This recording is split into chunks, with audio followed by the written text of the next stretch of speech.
trying to just bury all my feelings. Um,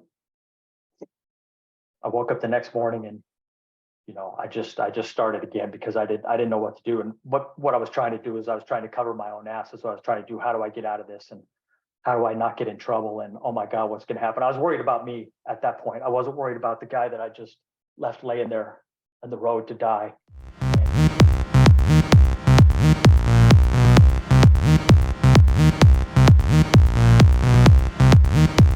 All right, everyone. Welcome to the Angry Ginger podcast. I believe this is episode 14. I'm not 100% sure on that, but nonetheless, it's one of the, it's over the dozen mark. That's for sure, which is crazy because my goal initially was to do 10 episodes in a year. And now we're well over that and not even, I don't know, eight or so months in. So super cool about that. Also, something that's pretty cool is as we've done more episodes, we have more and more people, reach out about maybe sharing their story, which is pretty cool. So this guest today, golly, I don't think he knows it, but is actually one of the pivotal reasons why this podcast even exists.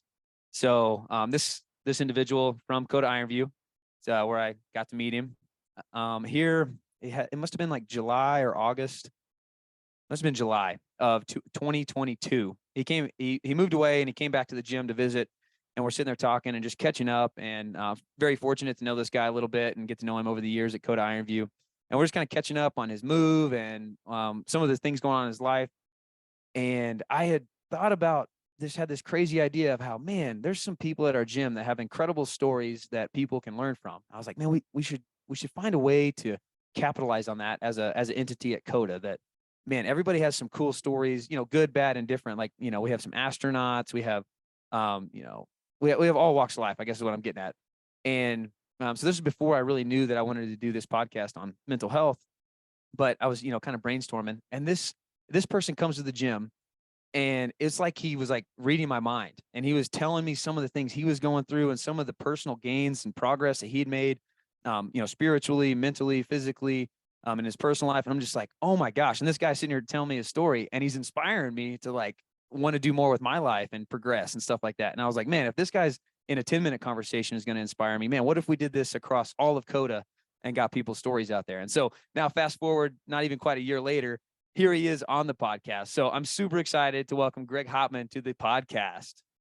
Wow. Thanks, Casey. That was awesome. Yeah, man, dude, I remember that day vividly because the night before I couldn't sleep, and I actually ordered this whole setup, this like thing on Amazon. It was like $50 for like the mixer and the microphone.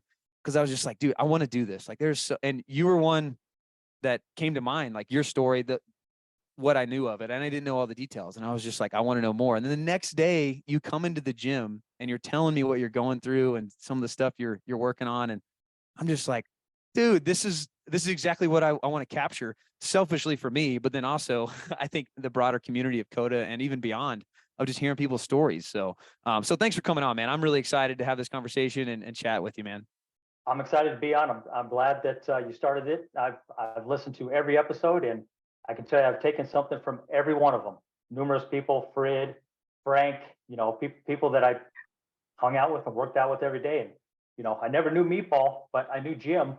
So I knew that story. I talked to Jim about his daughter quite a few times, and just I was touched by everybody. And then, I remember the day that I came to Coda that day to come work out. You had your competitor class going, and I said, I don't have nothing going on during the day. I'm going to go out there in the afternoon and go see Casey and Kevin and go see the crew and go do that. And I remember I think we talked for over an hour just before we even started to do a workout.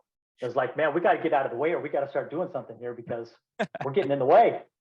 Right. Oh, I do remember that vividly, man. It was such a good time. And one of the big things you kind of said that you take something away from every podcast, and I definitely take something away from every one of them. And, I think it's a good time to kind of remind people what this podcast is about. And it's really about, breaking the stigma associated with mental health and, reminding everybody that you never know what somebody's going through. So, maybe try to give some grace here and there. That doesn't mean you have to be a pushover or, not stand for your morals, but, try to just recognize that you might not know what somebody's going through. So maybe it's not personal to you if they do something to you or something like that, but just try to give people a break whenever you can. And, just kind of remind yourself that you just never know somebody's story. And I think this podcast is a great example of that to be true. So, okay, Greg, a little bit about that I want to know. Where are you actually from?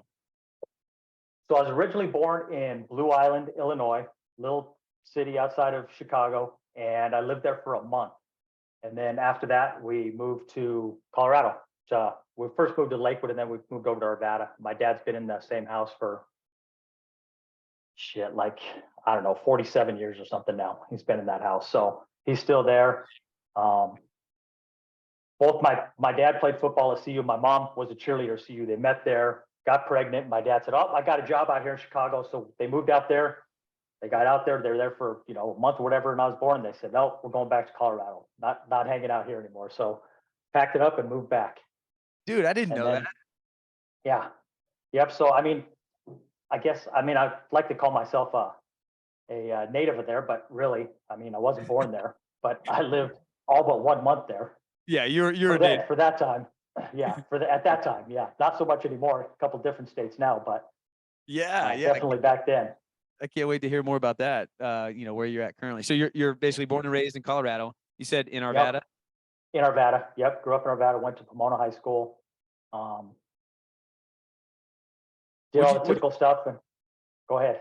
What'd you do growing up? Because like you said, your dad played football at CU. So did you play sports and all that I stuff? played sports. Yep, I played sports.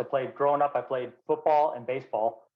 And then when I got into high school, I did football as a sophomore. High school was only 3 years for us. It was sophomore, junior, and senior year. So I played football my sophomore year and basketball and baseball. And then my junior year and senior year, I just did basketball and baseball, the two of them. One year, my junior year for football, I was ineligible because of grades because school was not my thing. So I missed that the fall as my junior year for playing football, then played basketball. And then my junior year playing baseball, I got hit by a pitch in the face and broke my jaw and missed my senior year. So I couldn't play that. So I couldn't play my senior year because I broke my jaw getting hit by a pitch. Oh, man. So, yeah. Were you? And that's a whole story. Go ahead. Are you left-handed or right-handed? I'm right-handed. Okay. So I guess it hit the left side of your cheek? Yep, hit me right here. Yep, had little marks of the ball on there, had seam marks on there. Was all swollen up. I got up and kind of was dozed off and looking around and, hopped up and ran down to first base and finished the game, got up to bat again. And I struck out the next time. I just was so terrified. I struck out everything, he threw me three straight fastballs. Well, I just looked at all of them and just walked back to the dugout. I was scared to death I was going to get hit again. Yeah, I But bet. after the game, I went home and my coach calls and he says, "I think you really need to go to the hospital and get that looked at because it was swollen up. It was the size of a baseball on there, and it was a week before prom. Just I went. My mom said, "Okay, let's go to the emergency room." We went down there and they said, "Yep, your jaw's broke. We're gonna set you up to get your jaw wired shut." We're like, "Whoa, hang on, hold on." We said, "We're gonna go get another opinion." We went and saw my dentist, and my dentist looked at the X-rays. He took some X-rays himself as well. It must have been when it knocked me out. So when I fell, it must have hit and jarred me back into place. So it's set back right. And he said, "I think you're good. You don't need to have your mouth wired shut. Just, be careful. Don't do any, no contact and no nothing for at least, 6 to 8 weeks. And you should be good." So I didn't get it wired shut, rolled with it. Gosh, that's crazy. Yeah. Oh, yeah. I think you might be the only one that at least I know of that's ever been hit by a pitch in the face and broke their jaw. Oh, but I see, oh my gosh, that's crazy. All right. So you grow up playing sports. Did you go to college? I went to college for 1 semester, partied my ass off, didn't go to school much. And then got home. That's a whole nother story too. Got home. I came home from college and just after Christmas, it was New Year's Day of like 1988. My dad's dad died. So we flew out to Chicago for his funeral and stuff and got back from that. And there was a letter in the mail said, "Have your stuff packed out by, January 12th or whatever it was." So it's like, well, I guess it's on to going to work now. So drove out there, got my stuff. Yep. Finished it up and came back home and started working. Gotcha. Okay. And so was that CU? You may have said that. Was that CU? Nope, it wasn't. I went to a place called out in Mesa. It was Mesa College out in Grand Junction. Okay. Gotcha. So you were living on campus. So, yep, out on the Western Slope. Yep. Gotcha. Yeah, Okay. it was cool. It was a good time. I liked it out there. It was fun. Do you have any siblings? I do. I have one sister. She's younger, 2 years younger, and that's it. She has a couple. She has two kids. She has a 22-year-old daughter and almost 22, and 13-year-old son. And I got mom and dad. Mom and dad are still around. My mom and her new husband live out in Utah.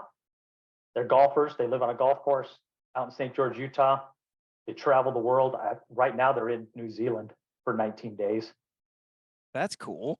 Crazy. Yeah, they just got back like a month ago. They just got back from Antarctica for 3 weeks. So, You doing it yeah, 3 weeks? What are you doing in Antarctica for 3 weeks?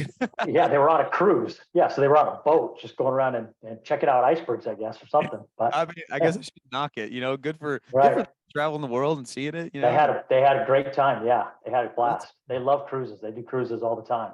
Okay, now I got to ask, how old are you now? I'm 53. 53. Okay, so there's 53. a big gap between like 19 or so when you leave college, Yes. and then now 53. So, Yeah, a lot. Oh yeah, lots gone on. Yeah. lots going on in Yep. there. So I've already mentioned that I met you from the gym. How long have you Yep. been doing CrossFit? So I've been doing CrossFit in a CrossFit gym since 2000, really the beginning of 2018. So Oh, December of 2018 is when I joined my first CrossFit gym, and that was MBS over at the hangar. yeah, So I was yeah, over there for wasn't too long, maybe 6 months. When did you guys open up? Because I came over right after you, not long after you guys. yeah. We opened up in September of 18, but Okay.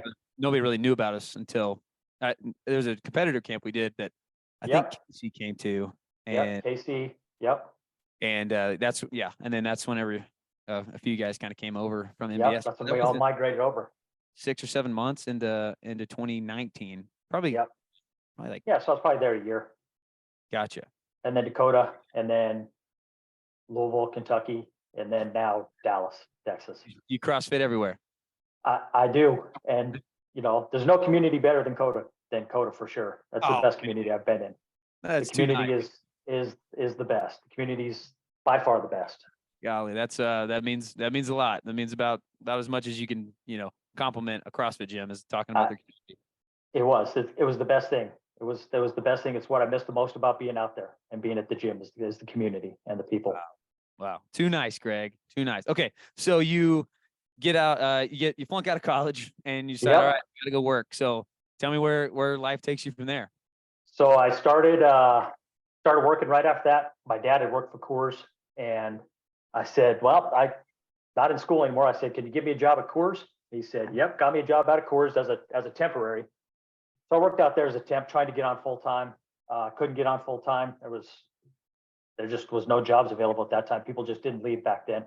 Great jobs. They paid great money.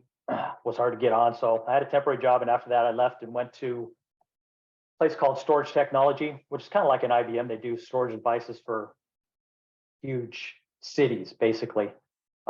Cities or companies or whatever. They had tape drives, and I worked out there for about 6.5 years or so, and then I got laid off from there. Actually, met my ex-wife out there. Met her while I was working out there, and we ended up having a kid, getting married, and getting divorced. But we both worked out of Storage Tech. I got laid off on February 4th of 1995, and she got laid off like February 7th of the next year, like almost a year to the day exactly. It was kind of crazy, almost a year to the day. But Oh, so we now, had our daughter in between there, oh, you had your daughter between you both between getting the layoffs. Yeah, wow, yeah, man, talk yeah. about a stressful time. It was. So after I left Storage Tech, I got a job out of Pepsi part time. I started working at Pepsi part time, and I didn't go full time right away because my daughter was about to be born. So I got a little severance package and hung out and did that for a while, and just worked part time. And then once she was born, I stayed home for a little while with her mom, and she had a horrible pregnancy. So it was being at home was very helpful for a while while she was pregnant. So that worked out great. And then I worked full time, and I worked at Pepsi for almost 19 years. Oh my gosh. Yeah, almost. It was 18 and a half years. By the time I left, it was a couple months shy of 19 years. So you And I got, did everything. oh, really? I started at part-time sales and ended up going in the warehouse and being an inventory, doing the inventory for them. And then I went over and I was a buyer for the raw materials for production and left after that. Golly. Okay. So you, and it might just be, maybe I'm making something out of nothing here, but you seem to really recall the day that you were fired. You said like February 4th, Yeah, it 1995. was kind of crazy. Yeah, I don't know why I remember that date. It just happened. I just remember that the dates were so close in Okay. between when we both got it. I might be off by, it was within that week. And I Gotcha. think I started at Pepsi like a week later. I was without a job for like a week and that was it. And then I was just part-time. So Dang. it wasn't too long. But the Gotcha. part-time let me stay at home and do some other things while my wife was pregnant. There you go. And is your daughter still out in Colorado?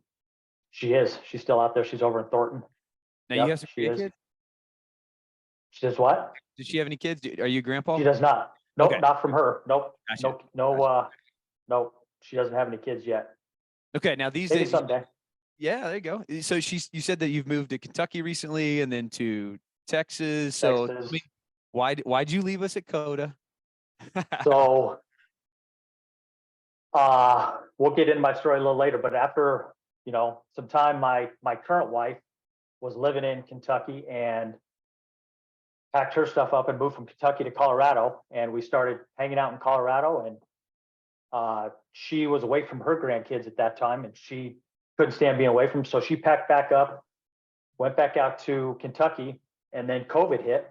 And when COVID hit, we just started talking, and she had COVID and was just sick as a dog and just scared to death about what was going on with it. And we're just kind of like, what is going on in life, or what are we doing? Let's talk about this and see where it's going. And we decided to give it a run and give it a shot and see if we could make it work. And so at that point, my job was mobile, so I packed up and moved out to Kentucky, and the rest is history. Got married about a year, wasn't even quite a year, but yeah, got married right after that. But we've known each other we met when we were 15 in high school. So we dated in high school. We were first loves in high school. I didn't Broke know up in high that. school. Yeah, we were first loves in high school. We met when we were 15. Dated for a while in high school, then broke up, and then, she went her way, I went my way. But we always kept in touch. We always knew where each other was. We always kept tabs on each other and would talk every now and then. When she'd come into town, or she was still living in town, we might, meet up and go have dinner or something with the family or whatever. And it was good. We've always kept in touch and always kept tabs on each other. So it was good. How cool is that, man? A story Yeah. that I knew y'all had known each other a long time, but I didn't know y'all were like kind of high school sweethearts. And then, We were. like Yep. everything works out, right? Everything kind of It comes back does. full circle. That's Yep. cool. So then Yep. you move out to Kentucky with her, you get married, and then her kids moved to Texas then after that? She had one already living in Texas. Yeah, her daughter lives out here in Texas, and she always told her, if you get pregnant, I'm going to come out there and be out there for when the baby's born. So she got married last year, and they got pregnant right away, and she's having a baby. So Oh, that's packed awesome. it up and moved out here. Yeah, Man, it's been good. That's so Yeah. cool. I mean, because so I never thought I would leave law enforcement to really do anything else, but much less move halfway across the country and start Right. at zero. So the fact that I did that, I'm so glad that I did that. No matter where life goes for me, I'm so glad that I took the chance and I did that. And it's like, I don't know, like, I'm 34 now, so hopefully I have a lot of life left. And if I ever choose to be spontaneous and follow what I'm supposed to do, like whatever kind of life tells me I should do, well, then I hope to do that. And so it's kind of a good example of you at 53, you're doing that. You're like, heck, life's too short to, stay. Life is way too short. Yeah. If there's, if I feel the need to go and do something and I got a feeling for it, and it's, I kind of let spiritual side of me kind of guide me on some of those things. And if it's right and it feels right, yeah, I'm going to do it. I'm going to give it a shot. Good for you, man. Not trying to be scared of anything. I lived in Colorado basically my whole life, and I was basically in the same part of town for the most part. I didn't leave, the Arvada, Lafayette, North Glen, Thornton, all that area. I've lived in all that before, and just kind of always stayed in that same area and never ventured out. I lived in Longmont for a while as well, but never really ventured out. And, when the chance came to go jump at it, I jumped at it. Yeah, that's awesome. That's not easy to do at any stage of life, but especially, whenever you're well established and like you said, you have your roots, you got your family, and you kind of know everything. Yeah. It's hard to leave that. So that's a good reminder that, all right, take those chances, because what's the worst that happens? You end up back where you were, like whatever. Like, Yep. at least you went for it. Right. So one thing we kind of talked about whenever we had that really long conversation a year ago at the gym. So you, in my perception of you, is that you can be, I should back up. Whenever you were at Coda, before you kind of took on this, this new adventure where you moved to Kentucky, started dating your now wife, and, kind of putting everything, taking those chances. Before that, I feel like you were, reserved is probably a good way to put it. Like so I knew you pretty well, so you would open up to me a little bit, but for the most part, your interactions with people were always super genuine and super polite and, all of those things, but it was very much a little bit of the surface level of who Greg is. Then when I talked to you a year ago, the amount of growth that I had seen in 1 year where you had moved away was, was incredible. And you talked about some things you were doing and things you were kind of like working on intrinsically, and, just these things. So kind of the picture I want to set up here is like, think of Greg as not this somewhat emotional guy, very closed off, especially to, a stranger. That doesn't mean rude, just not, nobody's gonna know who Greg is, know Greg's story. And then a year later, it's like, dude, this guy, like, he's like almost a changed person. So can you tell me a little bit about like what that's been like the last year or so? Sure. Yeah. So let's back up to I've always been very closed and very non-emotional, and not a crier, not emotional, not I've always walked around with my blinders on, basically, is what it's been my whole life. Growing up, it was not a wasn't well, I didn't have a bad childhood. I had a great childhood, and just, especially for I thought I never wanted for anything, that, had everything we needed. It was just really no emotion, no hugging and loving. It was just kind of, here's what you do, and we're going to bury everything. If there's anything that comes up, if there's any confrontation, if there's any troubles, we're just going to put it behind us, and we're just going to go on to the next day. We're not going to deal with it. We're not going to talk about it. We're not going to do any of that. So that's basically how I grew up my whole life. And up until that point, when, the year before, when all this really started happening, was that's how I ran through life. I ran through life just kind of burying everything, not talking about nothing, not opening up, not figuring out things about myself. And then after a while, after being out in Kentucky for a while, and getting around, good, different people, open people, they always say, you're most like the 5 closest people to you. And I had some very open people, and people that were very honest with me. And I think before, growing up, I never had people that would tell me what was up. I have some great friends that I still talk to, but nobody's gonna tell me, dude, you're fucking up.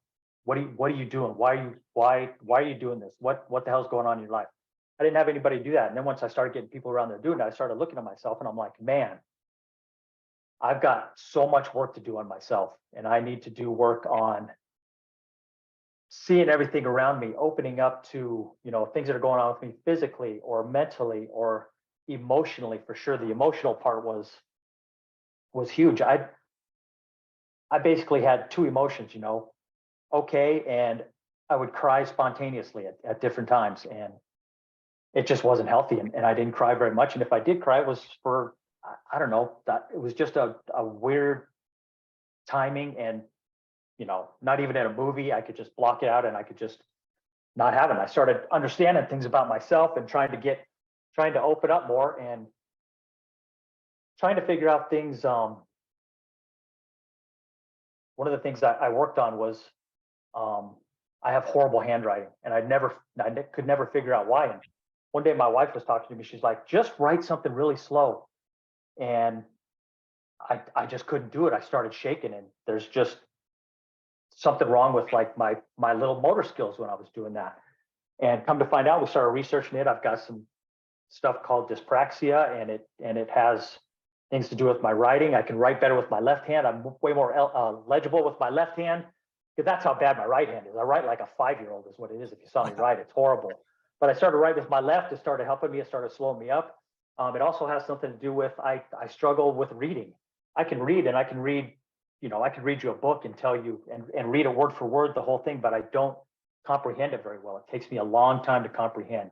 So I have to read paragraph after paragraph and, read it a couple of times and slow it down, and before I finally start getting it. So I started realizing all these things, and I started realizing, no wonder I was not very good in school. No wonder I didn't have very good attention in school. I was a horrible student. I wasn't, the thing that I liked school about was the social part of it and the athletics, and that was about it. I did not like the scholastic part, and it started making a lot more sense with that. And with that became a spiritual side. We'll get into it, but I'm a recovering alcoholic. I've been sober now for almost coming in on 10 years. So in June will be 10 years, and finding my spiritual side and finding out, letting God, do things for me, and letting God speak for me, and letting things flow, as I'm talking, and not trying to be calculated what I'm saying, and not try and say the right thing, because that's how you said it before was basically how it was. And that's how I've always been. I've always tried to say the right thing and tried to just news, weather, and sports it, and not get anything personal or emotional. And that has really changed in the last couple of years. I've opened up. I've seen therapists, sponsors through AA. It helps to get out and tell your story and to start talking, and to feel the emotions. That's the biggest thing. The biggest thing for me is starting to feel some emotions and talk about them, and try and figure them out, and just saying, okay, here's what I'm feeling now, or here's what's going on. That's been the biggest thing for me. Yeah, I mean, you can see it. You can see I can see it knowing you just 2 years ago compared to now is, it's really cool to see. And then another thing is to hear you kind of get fired up about it. Like, it's not something you're scared of. You're like excited about it. And I am. I don't say this as like, oh, you're just some like really old guy, but like, you're not young. You're 53, Right. and you're like reinventing yourself, and you're like finding new things about you, and excited, about yourself, and excited, and you're like excited to take that and now make your life and everyone around you in your circle, their life better, and like be a leader. I don't know, it's really inspiring. This is kind of like the exact conversation we had a year ago, where I was just like, dude, tell me more, Greg, tell me more.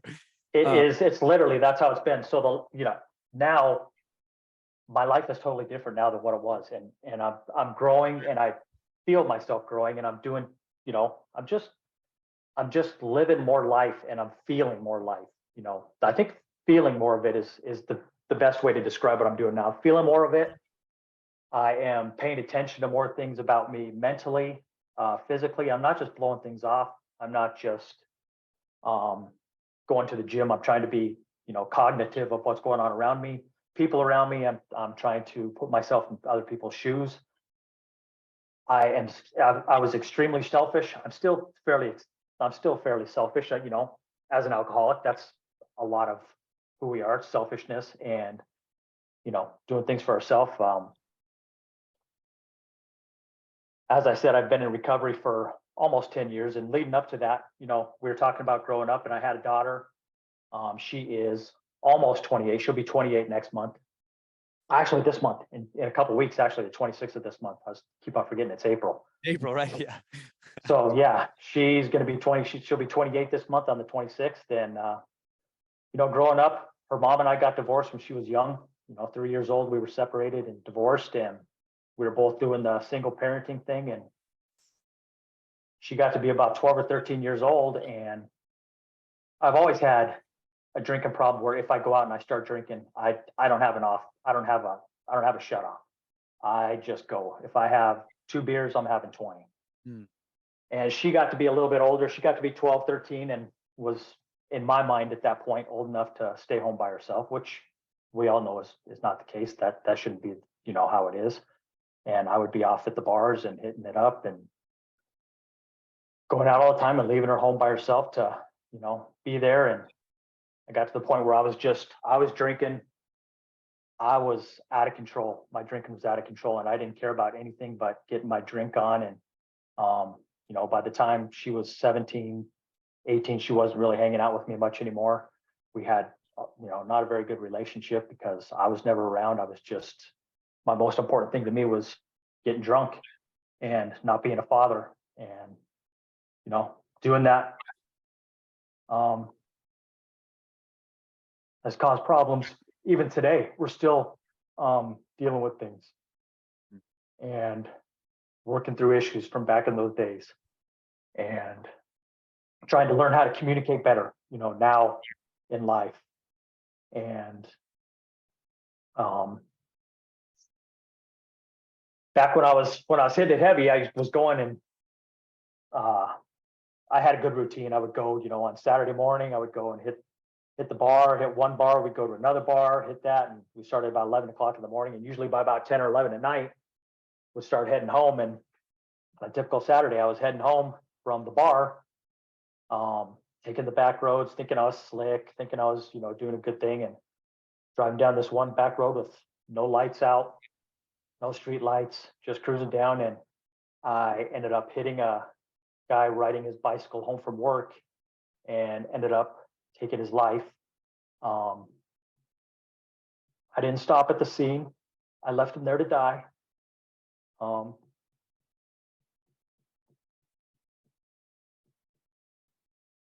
I went on for about another week of just drinking, trying to just bury all my feelings. Um, I woke up the next morning and I just started again because I didn't know what to do. And what I was trying to do is I was trying to cover my own ass. That's what I was trying to do. How do I get out of this? And how do I not get in trouble? And oh my God, what's going to happen? I was worried about me at that point. I wasn't worried about the guy that I just left laying there on the road to die. And he eventually he passed away a week later after, in the hospital and passed away. And um, I've had to deal with that for 10 years. That was June 8th of 2013, and ended up getting arrested on June 20th, 2013. And I'll be honest, I was relieved when I got arrested because I didn't have to, I didn't feel like I had to try and hide or cover it up or do anything like that again. It was terrible. But ever since then, there's not been a day that's gone by that I haven't thought about his family, prayed for his family. The holidays kind of suck for me. They're not quite as bad as they used to be. I'm getting stronger. I'm getting, more, spiritual side of me's helping me out. Family's helping me out. It's not quite as bad, but I think about their family every day and every holiday because they don't have their family member to spend the holidays with anymore. He's got kids, he's got grandkids now. It's just it's gut wrenching during the holidays, and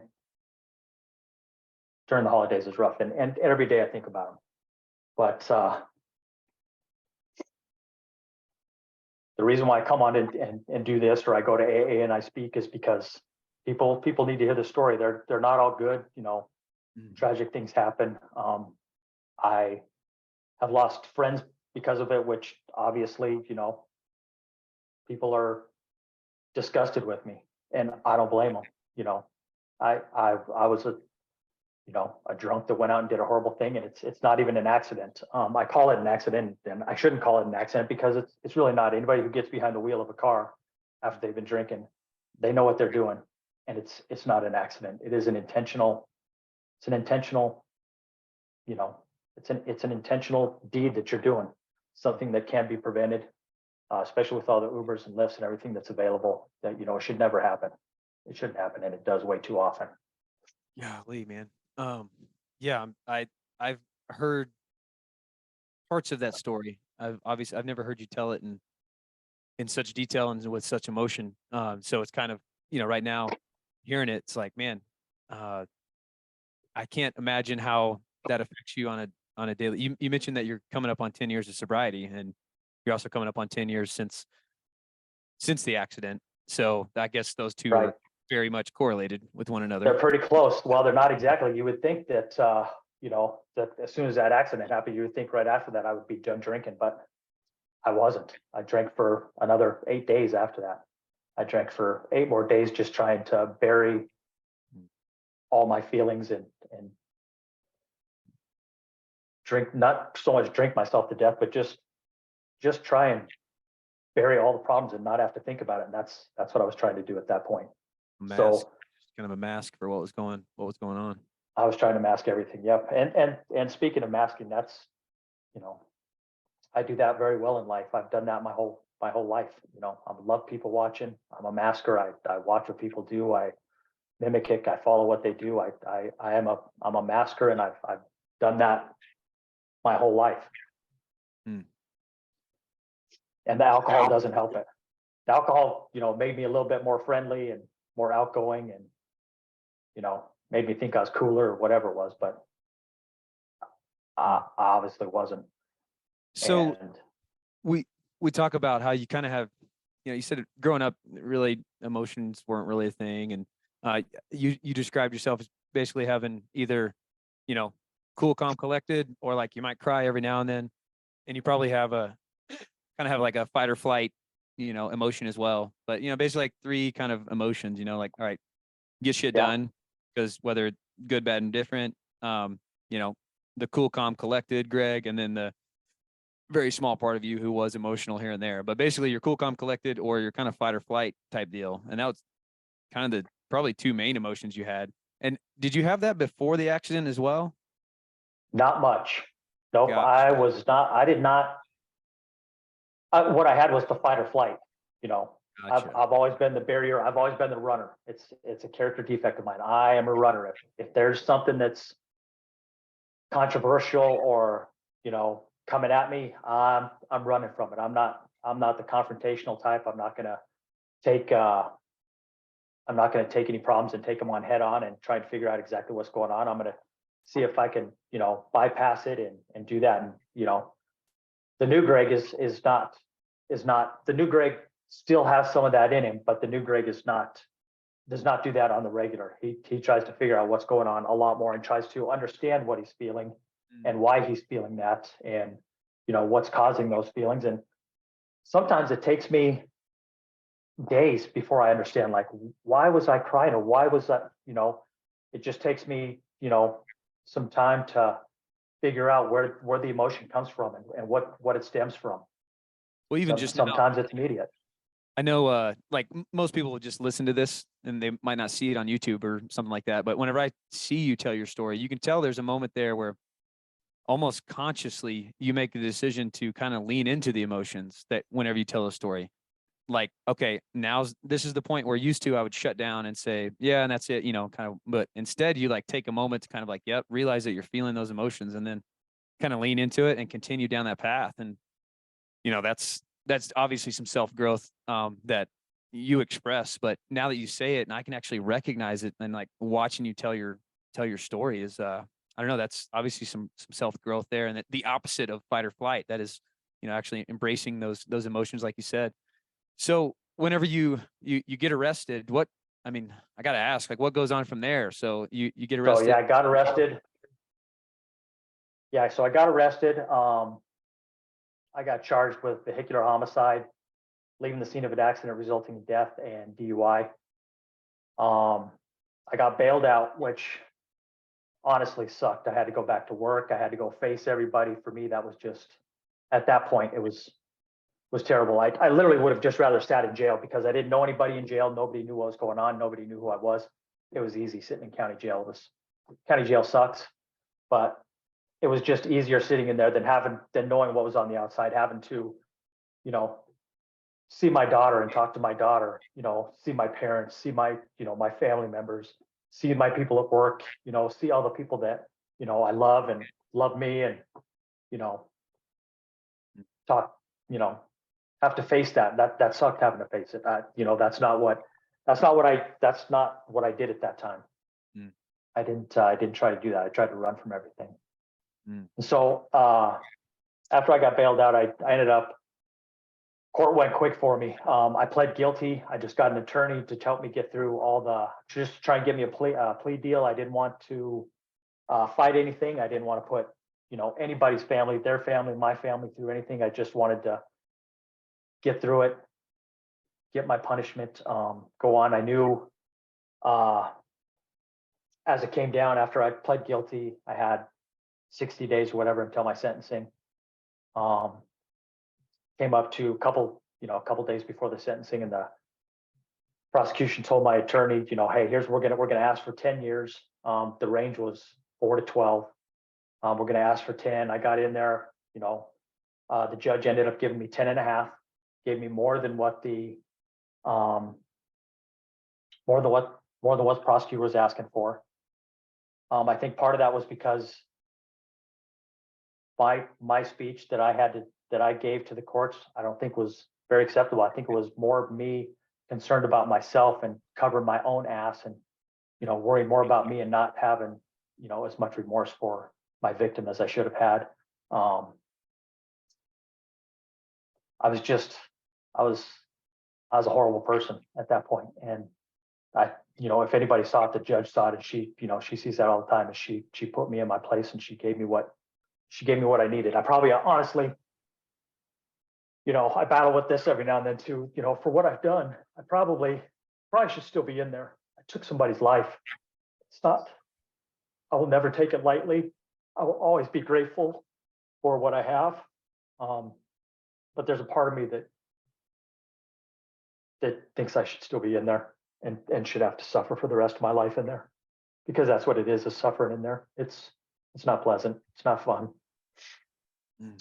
But there's also a part of me now that, gets to come out, gets to tell my story, and gets to see things that I've done. I do believe that I help people at this point. I got a 10.5-year sentence. I did 3 years and 11 months exactly to the day before I got out. So I ended up, while I was in there, I got on an inmate wildland fire crew.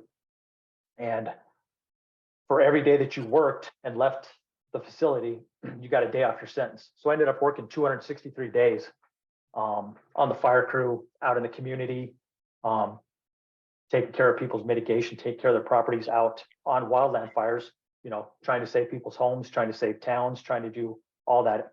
Honestly, besides being a father, it's probably the most rewarding thing I've ever done. It was an amazing experience. Even though I was in prison, it was a great experience for me, and helped me, get back on the right track and get some things going so I could get out of prison and get started on other things with, working on myself and AA and trying to bring my story. And I didn't tell my story a whole lot when I first got out, because I didn't know the path to do it. I didn't know how to do it. I didn't know how people would receive it.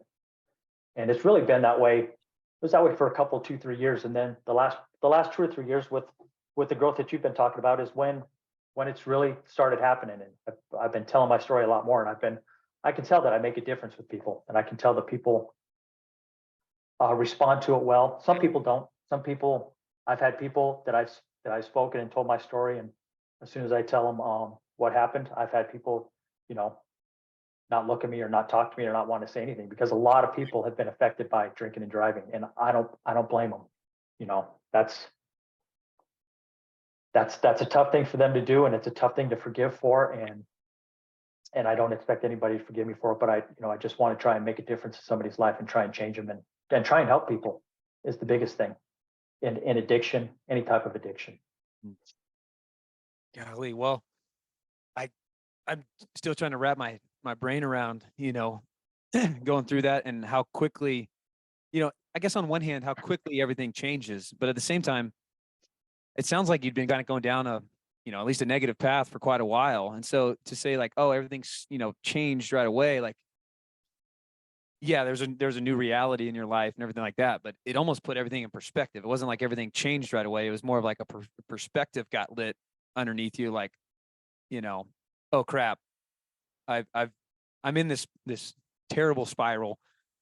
I'm not really ready to change it. I'm in self-preservation mode. I got to get through this. Like, but there had to be at least somewhat of a a change of like, okay, because you at least you got sober. Was I guess when you got arrested, you've been Yep. Yep. Just before that, a couple days before that, I got sober. Yep. gotcha. So I mean, that's obviously a huge change in your life, and you start going down this path. And as tragic as that whole event is, I mean, to hear you, I mean, obviously, I'm not part of that family that lost a loved one, so I'm not trying to be disrespectful or anything towards that family, but hearing you tell the story and hearing you're obviously very genuine and very remorseful and very much not proud of what happened. All these things that were, I would say, is good to see that you acknowledge those things, and even you probably are the most critical on yourself compared to anybody. It seems like, despite all of that, you're going, I can't change the past. And to kind of quote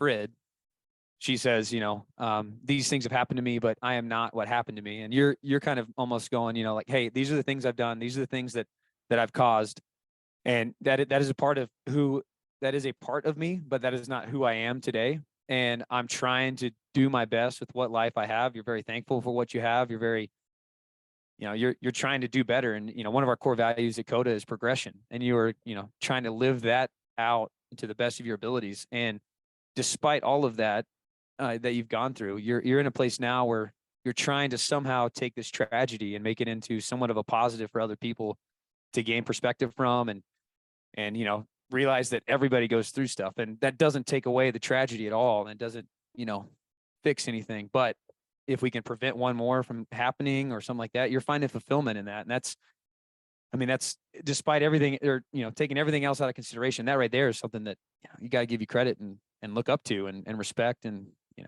at least gain perspective from. Well, I think you really hit it, is, gaining the perspective, and yes, I did that. And yes, it's horrible. Um, there are things that can never be forgiven. That's probably not one of them. There's people that will argue with me and say, God forgives everybody, and, move it as far to the left as, you are to the right, and everything like that. And I'm with a lot of that as well, but I won't ever forget it. And I will use it as fuel to try and help whoever I can. And every person in addiction, alcoholism, whatever it is, everybody has a different bottom. Unfortunately for me, I have to be hit over the head with a 2x4. Some people, their bottoms are not as low, and they figure it out right away. But I am not that person. I unfortunately have to be hit over the head with a 2x4 before I figure things out.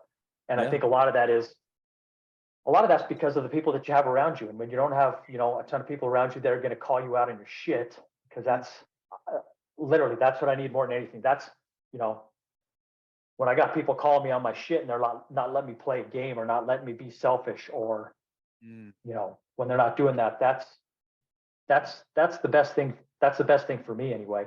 And that prevents me from needing to get hit over the head with a 2x4. It makes my bottom for things a little bit higher.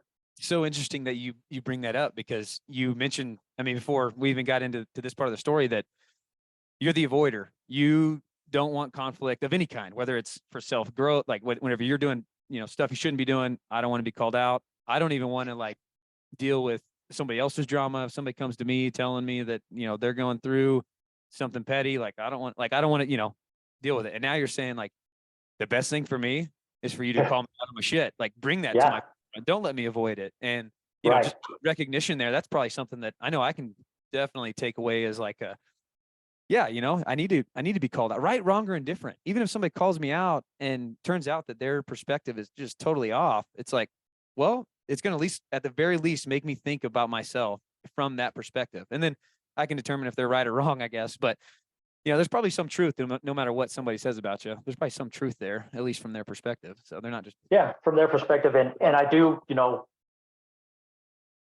with the Barry and everything, but I do feel that when I am called out on bullshit, I start working more on doing things, and I start paying attention more to things. And, even as I go through life now, I get focused on, this part, and I let a little bit of this slack. And then when this slacks and it affects this, then if I get called out on that, then I'm starting to work on some other things. And I try to be well-rounded. I have a sponsor that tells me, you gotta have equal buckets, with everything. You gotta have, relationships and work and, you know, fun and all, try and have everything as equal as you can. Now, is it going to be equal all the time? Absolutely not.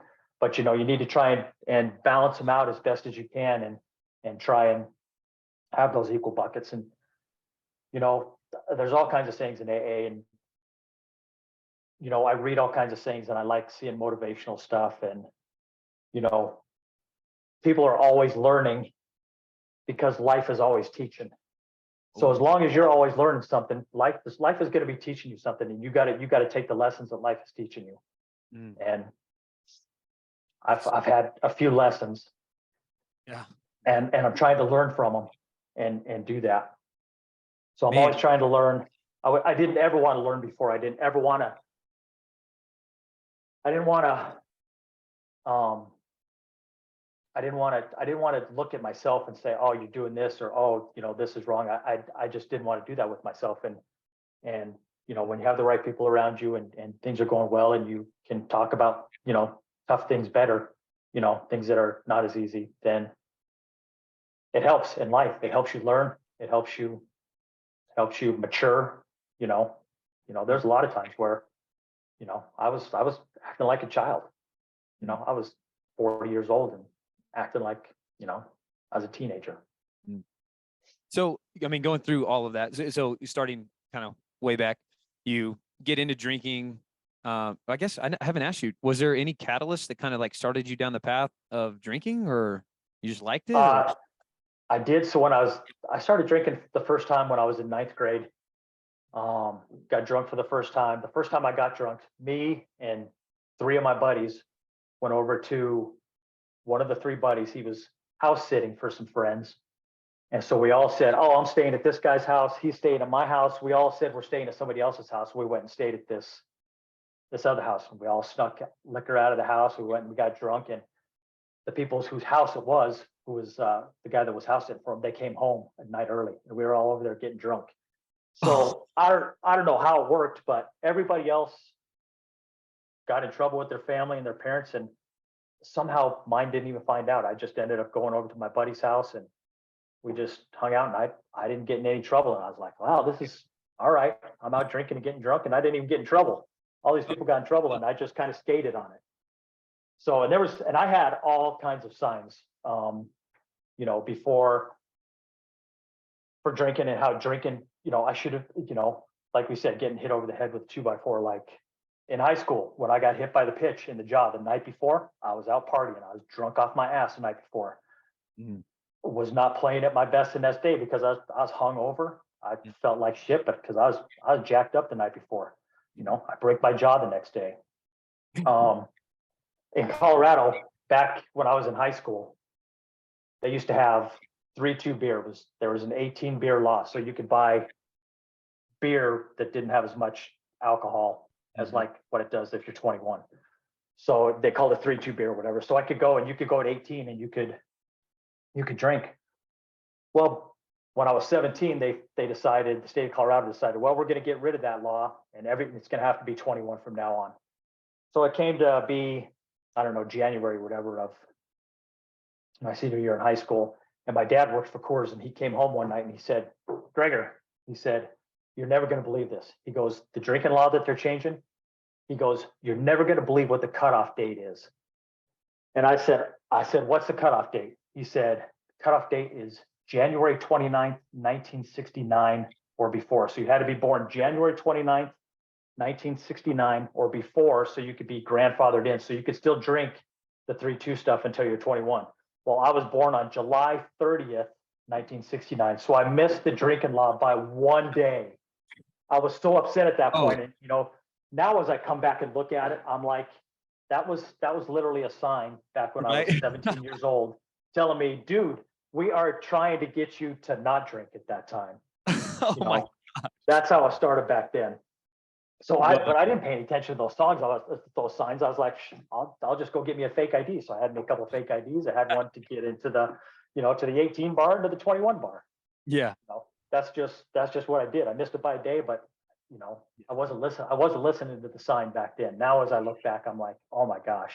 There's a There 2 by. was, yep, there's a 2x4. Yep, 2x4 there, and I got a baseball, in the face. Another time, A 2-seam fastball or a 2x4. yep, yep, exactly.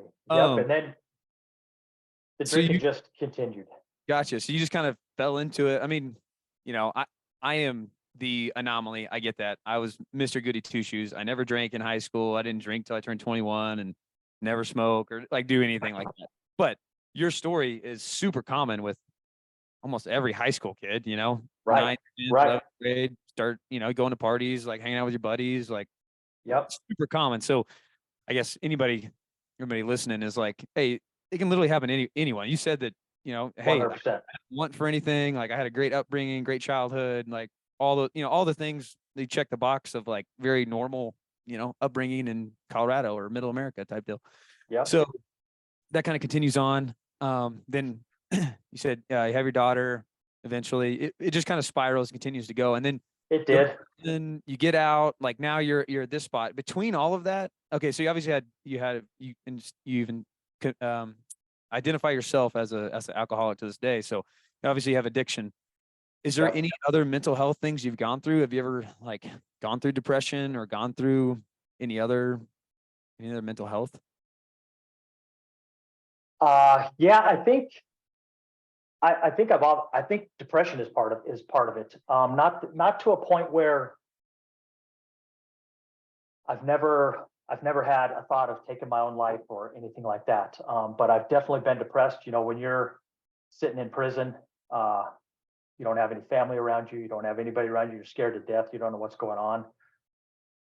Days turn into months, and you're just sitting there, and there's definitely a depression that goes with that. And at that point, I was thinking I was working on myself and trying to get better, and I really wasn't. I was doing enough to just get by, and that's what I was doing. I was doing enough to mentally keep myself above water and to try and keep myself sane and sober and just functioning at that point. And I think I was kind of doing that where even when I got out of prison, I started going to AA right away because it was a horrible process for AA in prison. When you start going through AA, you get to a point, and I was in prison doing this, you get to a point where you write down all the people that you've wronged and you got to tell another person. And when you get to that point to tell another person, we're doing all this stuff in prison. And it comes to that point, and there was like 6 of us doing it in this class where we met once a week, and we go in there and everybody's like, okay, now we got to tell each other, all of our stuff that we wrote down. And all these other people start looking and say, well, I'm not telling you nothing. You're going to go rat on me. You're going to go tell on me. So AA basically just stopped right there because it was, there wasn't anybody that was taking it serious. There wasn't anybody that was trying to do the right thing with it. It was people getting away for an hour out of their cells is what it was. And it wasn't, nobody was doing it. And at that point, I wasn't doing it as well as I should have either. I was doing it to keep my head above water. Gotcha. Yeah, I mean self-preservation. I can Self-preservation. That's what I did in there. And I Um, started doing better when I got out of prison. So I started going to AA, started going to actual AA, and I started doing much better. I had a sponsor. I worked the steps. I did all that. I was going, 3-4 times a week. It was good, and it was a great start to get me started on that. And then when I got to Louisville, it was amazing out there. I got hooked up with an amazing sponsor who I still talk to all the time now. He is a godsend. He is just he's amazing. He has the right words. He has great knowledge. He knows what you're going through. He understands it. He calls me on my bullshit. He is a good dude, and he gives me advice on what to do or what to try and where to go. that's awesome. It's great. Yeah. That is awesome. I gotta ask. So, have you heard from the victim's family since the accident or anything? I have not. They put a no contact on me. I sent them a letter when I was in prison. They told me flat out when I sent the letter. They said we're going to tell you, you have a case manager or whatever, and he says there's a no contact. They don't want to see any of it. You can write it and it'll be there if they ever want to look at it. So I did. I took my time and wrote down, things that I was feeling and the sorrow that I had and the remorse that I had, and wrote a letter to them. And they have never talked to me. They've never reached out to me. What they were allowed to do was when I applied for the halfway house, they got to speak at the meetings where they brought up my name to see if I was eligible and to see if they would accept me into there. So they got to speak at that. They got to speak at my parole hearing. And they did. They took their opportunity and spoke at all of them. I ended up getting denied at the halfway house. I did not end up getting denied for parole. I ended up getting out. But I was happy that they got to speak their piece as well. I was grateful that they, that they cared enough as well. Obviously, it's their kid, and sometimes you don't, or their family member, and they took the time to go out and to do all that as well, and to, try and keep me in there as long as I could. I would do the exact same thing. I would do the exact same thing. And that is an incredibly mature and fair assessment on your part, and like you said earlier, like, you said sometimes you feel like, man, maybe I shouldn't be out here and I should still be locked up. But at the same time, you're super grateful, and obviously you don't want to be locked up. You said when you were in, it was nothing but suffering. You're just in there trying to survive. So, yeah, that's, man, from an outsider looking in and trying to be as neutral as possible and seeing both sides of that story. You're just like, I mean, sometimes life is just a shit sandwich, no matter what. Yeah. And sometimes, oh man, just life will give you stuff that you're not prepared for and you're never going to be prepared for. And, so you gotta figure the way through it. Right. And that sounds like what you're doing. And so, You did. So you said that, I mean, because of the circumstances, you obviously recognize that you probably went through some depression, and you say that you identify as a alcoholic in recovery, coming up on 10 years sobriety. And now, where do you see yourself? Like, where do you see Greg going? Because I don't even know what you do these days for a living, because it's not how you identify yourself. So, like, moving forward, like, what is the identity that you want to be, or that you want Greg to be known as? Like, where do you see your life going from this point? Ooh.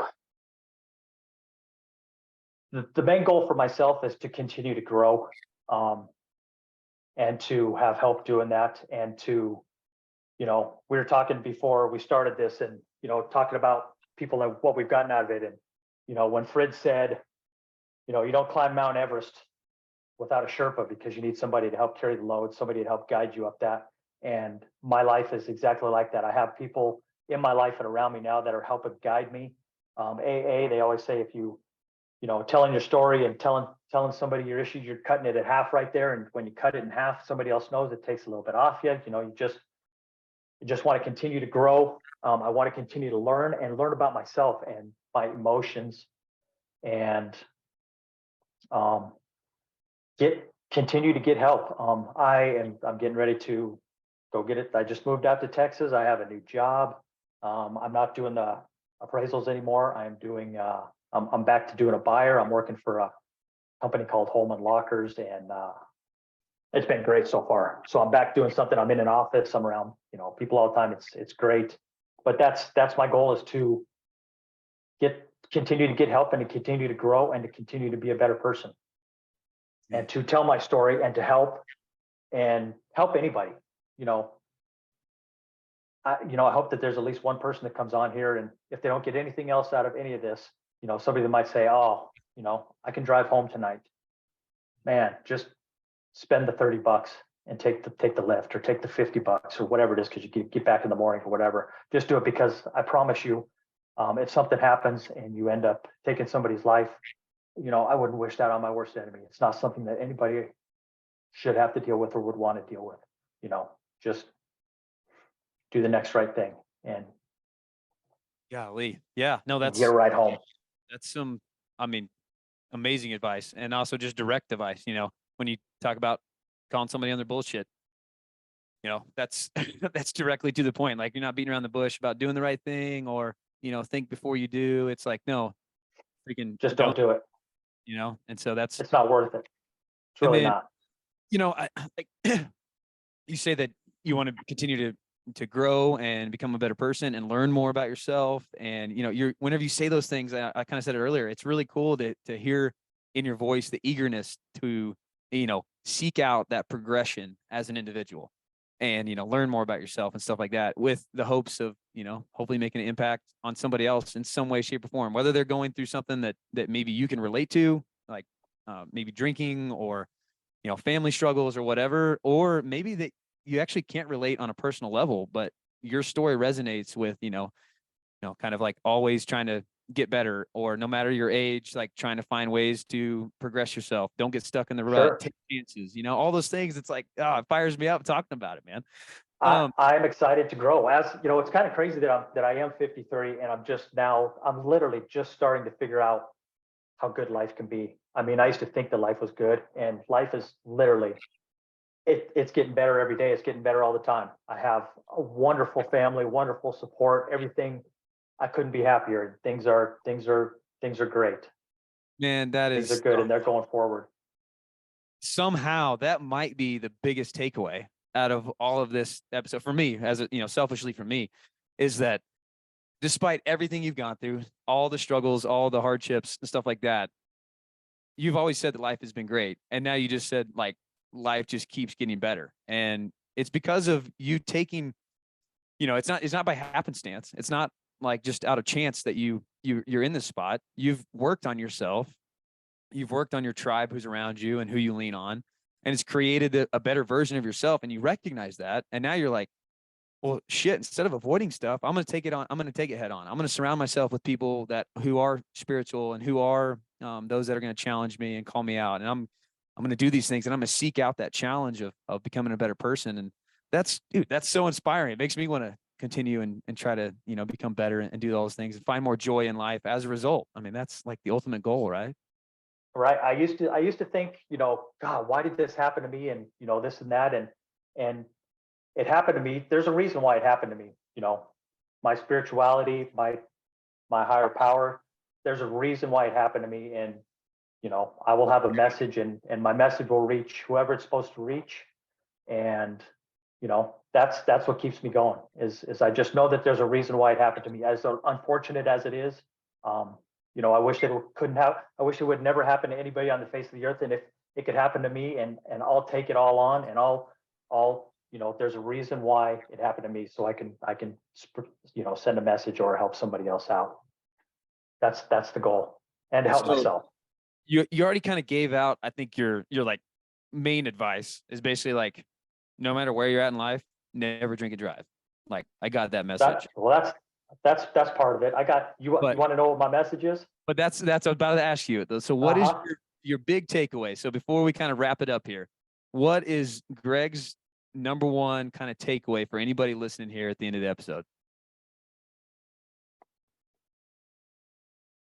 I would say my perspective on my life, and if I could go back and do things differently, I would take my blinders off, and I would see things around me. I would notice the good things, and the fun things. Those are, you're grateful for all those things. I love those things, but I would pay most attention to the shitty things, and the things that make you grow, and the hard things, because that's where you learn, and that's where you grow. And as tough as those are, that's where you gotta that's where you gotta succeed, is through the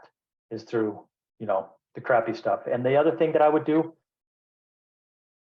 is, regardless of how you grow up or whatever, it's okay to cry. It's okay to have emotions. I wish that I would have had emotions, and I wish I understood my emotions. I still to this day struggle with my feelings and my emotion, and understanding what they are, what the feeling in my stomach is, or, if my voice changes, why, what's making me do that. I still struggle with those things. And I would say, feel your feelings and all your emotions. Don't bury them. Don't, feel them, and don't bury them. I guess that's what I would get at, is feel all your emotions. Don't bury them, and don't move past it. Feel them and deal with them Man, golly, I and love that. understand them. I love that takeaway. And you can't understand them without embracing them, right? So, Right. yeah, man, no, I love that because, you know, the most growth is done through some form of either sacrifice or suffering. And so you mentioned, of course, embrace all the good times, embrace those good memories, the laughs, the good times, but also embrace those tough times and embrace those hardships that you face maybe as an individual or those close to you that are going through a hard time. Now, doesn't mean you have to like shoulder their load, but you can take some of the load off of them and gain some perspective and gain some personal growth and help somebody else. And then that's going to help you down the road. And like kind of embracing all aspects of life, man, that's definitely something that I feel like I've never maybe outwardly expressed or like understood or something. Or maybe I've understood it, but I've never outwardly expressed that that's something that I hope to do. But now hearing you say that, it's like, man, yeah, I want to take in everything. I want to take it all in. I want to take in, you know, the friends that I love and care about, but I also want to take in those assholes that I can't stand. And I want to like, why am I pissed off at that person? Like, is that a me thing? Yeah. Or, like, all right, maybe I need to We, look at myself more, that we all have a part in something. So even if even if we don't get along with somebody, we got to look at it and we got to find out what our part of it, what our part in it is. oh, man, We all, regardless of what it is, we had a part in it. you know, Unfortunately. I kind of want to. I say this now as because it's going to ultimately be these episodes are going to kind of turn into a time machine, right? They're gonna mark points in my life, and we're gonna have these recordings, and then be like, oh, that was before this happened. And most people know, maybe not many, but I have my first child on the way, and so Yep. I'm super excited. And the takeaway that you just said there is this is the first episode where I've done where people know that we're expecting a kiddo here. And so that perspective of taking it all in, I think is the first bit of advice that I'm really going to hopefully try to hang on to and apply, raising, becoming a father, because there are going to be times that are, man, they're going to be tough and they're going to be shitty and they're going to be, but at the same time, there's always something to take from those times. Whenever they're crying and I'm not sleeping and they're not sleeping and the struggle is real and we don't know what to do because now we have 3 people in the house instead of 2. Like, Right. you know what? Like, embrace those moments rather than just trying to figure out what's wrong and fix it. Like, embrace it. Like, figure it out and kind of move on. So thank you for not only the whole story, but man, that takeaway there, I really like that, man. I really appreciate Hey, it. just love them. Just love them. I wish, you know, my daughter got raised, the same way that I was raised, without a lot of love and just burying things. And it sucks for us now, but just love them. Just love them with everything that you got. That's all I can say. I will definitely do my best, Greg. I appreciate it. Oh, Greg, I can sit here and talk to you and ask you questions all night. I mean, Yeah, we could keep going for sure. this is so great. Before I let you go, just is there anything else you'd like to say? Any other parting I think words? I think that about covers it. No blinders and feel your emotions. That's the biggest thing. Don't get hit over the head by a 2x4. Look for signs. I Look for love it. signs. There's all kinds of signs out there, but you got to be open to them. The Be open to the signs. world's always teaching. You got to be learning though. So, Yep. oh, Yep. I love it, That's man. exactly right. Well, Greg, thank you so much for coming on this episode. I can't wait to get it out for people to hear your story. Thank you, Casey. Yeah, Well, man. sorry. Oh, you're I'm, good. You're I'm good. so thankful. I'm so thankful that you have me on. I'm so thankful that you're doing this. It's so helpful. I mean, everybody, me personally, I've taken something out of each one of them. So I appreciate it. I love it. And I'm happy that you're doing it. Well, man, it means a lot. So I gotta say, like I said at the beginning of the episode, I appreciate you, maybe unknowingly, but for being a catalyst and a motivation to do this whole thing. And I'm getting a lot of enjoyment and fulfillment out of it, and hope to continue to do it and have more and more guests on. So I take a moment if you've made it this far, all the way through the episode, and you're somebody that maybe has a unique story and you want people to hear it, and you want to come on, by all means, reach out to me and let me know, and we'll get it scheduled and bring you on and hear your story. I'm always open to it. And then also a reminder that let's try to break the stigma associated with mental health and realize that everyone's going through something that you might know nothing about. So try to give them grace. And Greg, thanks again for coming on, man. Thanks for having me, Casey.